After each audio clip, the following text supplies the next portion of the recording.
السلام عليكم ومرحبا بكم معايا فيديو جديد. اليوم ان شاء الله غادي نديرو البرجر محشي بواحد العجينه اللي هي رائعه وناجحه مليون في المية. كتصلح لجميع انواع المعجنات وناجحه، وكتجي الخبز ديالو كيجي رطب بحال القطن، كيجي خفيف. كنتمنى يعجبكم، ولا عجبكم الفيديو ما تنساوش تابوناو في لاشين وديروا جيم وبارطاج مع الاهل والاصدقاء ديالكم.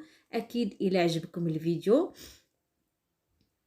وديروا لي واحد الكومونتير زوين عافاكم، عاونوني. ندوزو على بركه الله المقادير وطريقه التحضير.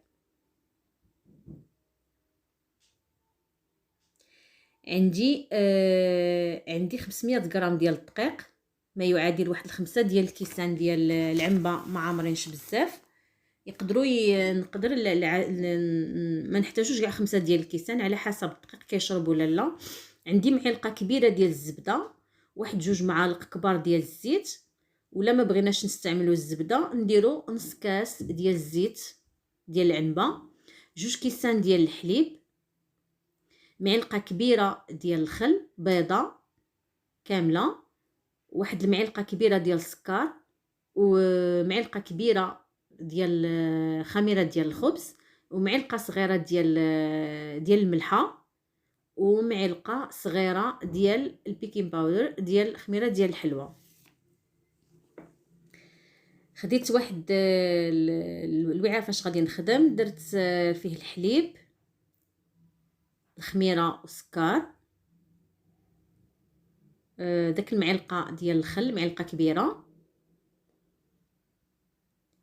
والبيضه. الخل كيخلي لنا الخبز خفيف ومهوي، خليها رطب. معلقه ديال الزبده خليتها دابت في درجه حراره المطبخ، وغادي نحرك مزيان تينسجموا هاد العناصر، وغادي نغطي عليهم ونخليهم حتى يتفاعل لي الخميره. هاد المرحله هذه ضروريه باش كيجي الخبز ناجح 100%.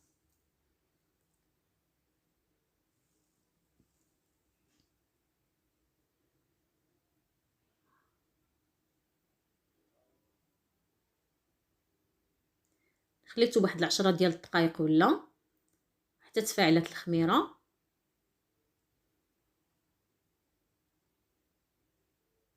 ثم تفاعلت الخميره، ودابا غادي نزيد باقي العناصر. غادي نزيد الدقيق ما بين 4 الكيسان ونص حتى ل5، على حسب قلت لكم الدقيق واش كيشرب ولا لا. زدت الملحه،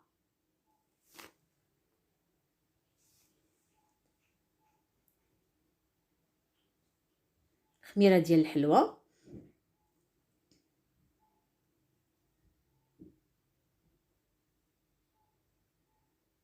كنزيد الدقيق شويه بشويه حتى كتجمع لي العجينه ديالي. العجينه تكون رطبه خفيفه، ما تكونش ثقيله.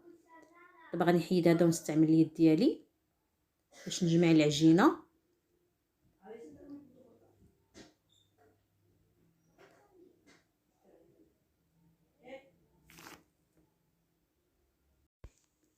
دابا حطيت العجينه على سطح العمل، وغنزيد لها داك 2 معالق ديال الزيت باش غادي ندلكها. وغادي خصنا ندلكوها مزيان. غندلكها، انا دلكتها واحد 10 ديال الدقائق وانا كندلك فيها، ما بين 5 10 ديال الدقائق. كتبغي تدليك باش كتجي خفيفه وتجي زوينه. القوام راكم شفتوا طري، العجينه طريه.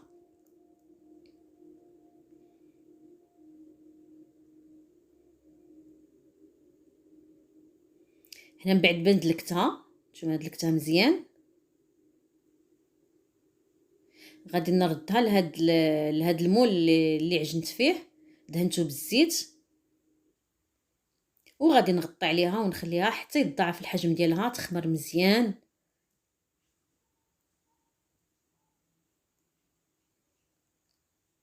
شي ساعه، وانا باش خمرت لي شي ساعه وشي حاجه باش خمرات. هنا دزت خديت اللحم الكارني الكفته. كل واحد على حساب شحال بغا. عندي العطريه، عندي فلفل اسود، ثومه، والقزبور حبوب، والبابريكا، واحد المعلقه ديال الخبز يابس محكوك، واحد البصيله صغيره محكوكه،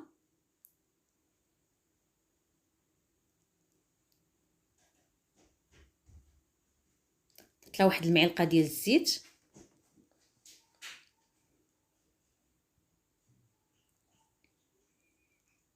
وكندخل مزيان هاد العطريه في اللحم.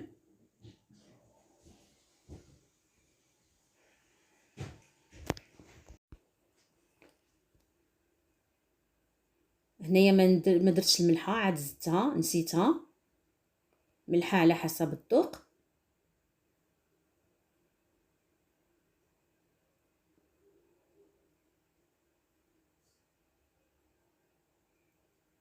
وصافي. وهنايا دزت هنا من بعد ما ملي خمرات العجينه، المقطع مشالي ما تصورش. من بعد ما خمرت العجينه قطعتها هكا كويرات. انا قسمتها على 10 ديال القطع، وضروري اننا ملي نقطعوهم نخليوهم يطلعوا شويه، يخمروا شويه وهما هكذا هنا مرتاحين. كندوز نصاوب الكفته، كندير كويره بحال هكا وندير فيها لداخل الفرماج. هذه اختياري، اللي بغى يدير اللي بغى بلاش. درت انا الفرماج ديال الموتزاريلا، اللي بغى يديروا اللي بغى بلاش كيف قلت لكم. وكنجمع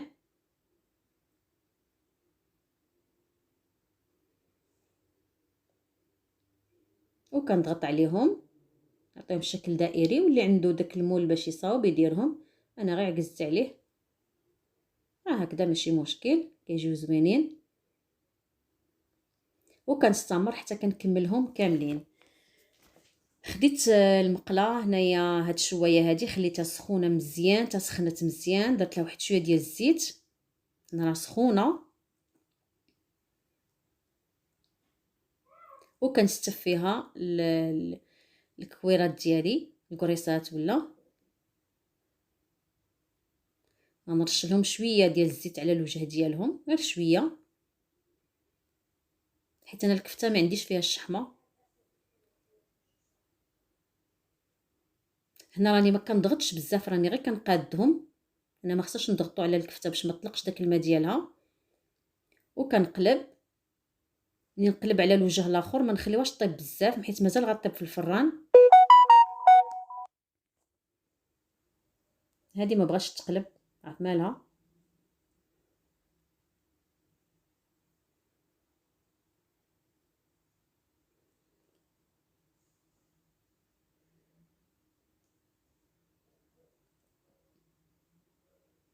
وصافي. هنا من بعد ما هني طفيت عليهم، هنايا كي قلبت غير شويه وطفيت باش ما تنشفش الكفته. هنا خديت الكويره ديالي بعد ما ارتاحوا وخمروا شويه كيف قلت لكم. كنطلق هكا بالدلاك شويه.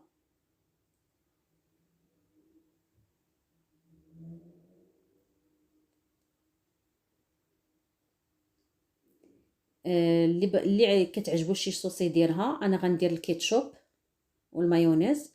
اللي بغى يدير شي صوص يديرها اللي كتعجبو. وانا استعملت هذا الفرماج هذا ايضا.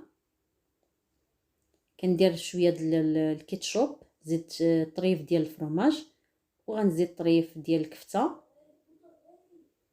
وغنزيد عليه شويه ديال المايونيز، واحد المعلقه صغيره ديال المايونيز. كندير طريف اخر ديال الفرماج وكنجمع. اللي بغى يدير البصله مشويه حتى هي كتجي زوينه، يعني مقليه شويه في المقله كتجي زوينه، ولا شي مخللات ولا شي حاجه. اللي بغى يدير شي حاجه يديرها لداخل. انا درتهم غير هكذا صافي. وكنجمع وكنحطهم في اللاطه اللي فرشتها بورق الفرن. ولا ندهنوها. من الاحسن اننا نديرو ورق الفرن، حيت ملي كندهنو بالبيض بحال كيلصقوا شويه. غادي نعاود مره اخرى نفس الطريقه. غنزيد المايونيز والفرماج، قطعه اخرى ديال الفرماج. هنا غنجمع بجوج يدين.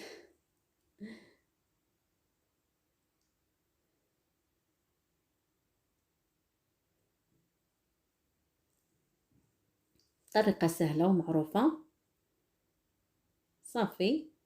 وكنستمر هكا حتى كنكملهم كاملين. ومن بعد ملي كملتهم غطيت عليهم وخليتهم حتى خمروا. هانتوما حتى تنفخوا ضاعف الحجم ديالهم عاوتاني. وعاد غادي ندهنهم بالبيض، صفر البيض وشويه ديال الحليب. غادي نخلط عاد باش ندهنهم مزيان. هنايا ما نحاولوا ما نضغطوش ملي نكونوا ندهنوهم باش ما يتفشوش، غير بشويه بحال كنقيسوهم. نحيدوا لهمش الخميره اللي خمروا، ضروري اننا نخليهم يخمروا. راه خليتهم انا قريب شي ساعه اخرى هما كيخمروا حيت البرد. وكنرش بالزنجلان من الفوق. اللي بغى يدير شي حاجه اخرى يديرها.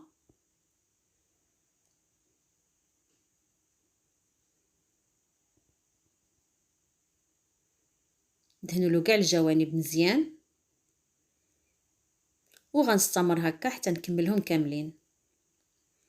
هنا فاش كملتهم كاملين غندخلهم الفران. الفران راني عندي سخون، راه عندي سخون مزيان. منين ندخلو الصينيه ديالنا نقصوا العافيه المتوسطه ونخليوها حتى يطيبوا.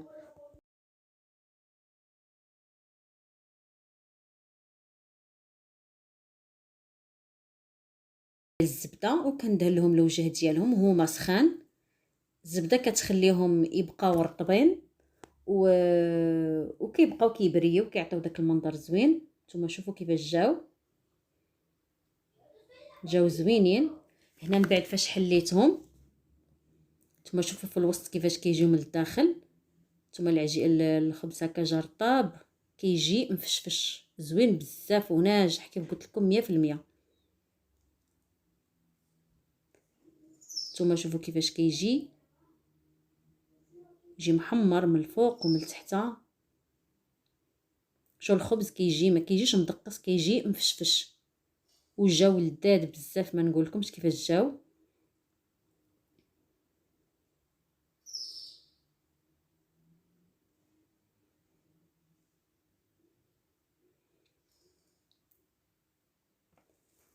هنايا سربيتهم في الطبيص هكذا باش يبانوا مزيان شويه.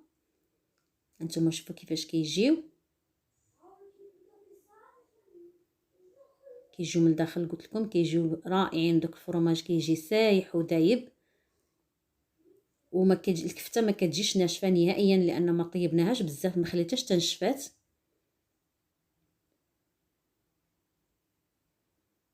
واللي بغى يزيد عليهم الكيتشوب او المايونيز ولا شي صوص اللي كتعجبكم زيدوا هكذا من الفوق ملي نكونوا ناكلوا. شو هنا كنوريكم الفرماج اللي درنا لداخل في الكفته كيفاش كيجي دايب حتى هو لداخل، كيجي زوين.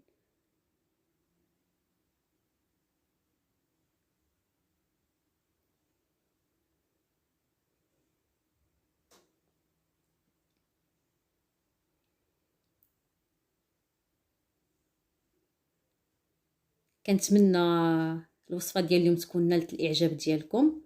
صراحه وصفه اللي زوينه بزاف ولذيذه وكلشي كيبغيها الكبير والصغير.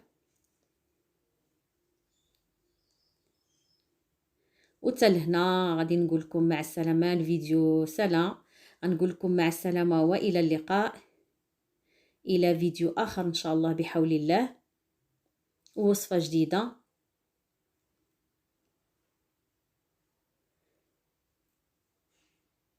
كيف قلت لكم ما تنساوش تبارطاجيو الفيديو مع الاهل والاصدقاء ديالكم.